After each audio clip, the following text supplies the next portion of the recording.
ہیں جو لوگ اللہ کے حکم کو جھٹلائے یا اللہ کے نبی کے فرمان کو جھٹلائے. اللہ سے دعا ہے کہ اللہ تعالیٰ ہمیں قرآن پاک کی سمجھ عطا فرمائے. آمین. اللہم صلی علی سیدنا و مولانا محمد وعلی آل سیدنا و مولانا محمد وبارک وسلم.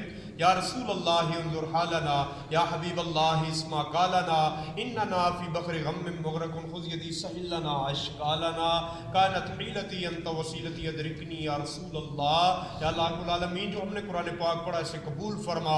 یا اللہ العالمین ہمیں قرآن پاک کی برکت سے یا اللہ العالمین ایک اچھی زندگی سنت کے مطابق زندگی گزارنا ہمیں نصیب فرما. یا اللہ العالمین ہمیں 5 وقت کا نمازی بنا. اللہ العالمین جو لوگ فوت ہو گئے ان کی مغفرت فرما. جو بیمار ہیں ان سب کو صحتیابی عطا فرما. جو پریشان حال ہیں ان کی پریشانیاں دور فرما. والا جو بے اولاد ہیں انہیں نیک اولاد عطا فرما.